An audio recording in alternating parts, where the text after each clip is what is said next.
கூட்டணி தான் அவர்களுக்கு ஆட்சின்னு எல்லா சொல்றதும் உரிமையும் இருக்கிறதுன்னு சொல்கிறேன் நான். அந்த மாதிரி சொல்கிறதுக்கு உரிமை ஏன்னா அதுக்கு ஒன்றான பிரசிடென்ஸ் இருக்குது, முன் உதாரணங்கள் இருக்குல்ல.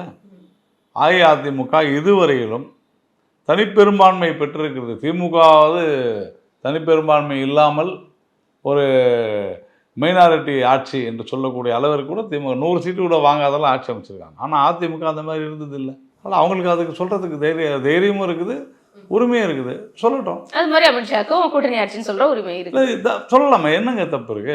எனக்கு தான் புரியல. அமித்ஷா அவர்கள் சொல்வது, நீங்கள் அவர் பேசுகிற பாதி ஹிந்தி உங்களுக்கு புரியலன்னா நான் ஒன்றும் செய்ய முடியாது. நாங்கள் தெளிவாக இருக்கிறோம், அதுதான் நான் சொல்கிறேன். நீங்கள் மிஸ்இன்டர்பிரேட் செஞ்சு ஒரு கூட்டணியை இங்கே இருக்கக்கூடிய சிலரை கலைக்க வேண்டும், எப்படியாவது அதை டிஸ்டர்ப் பண்ணணும்னு நினச்சாங்கன்னா நம்ம ஒன்றும் செய்ய முடியாது. எங்களுடைய கூட்டணிக்குள்ளே எந்த குழப்பமும் இல்லை.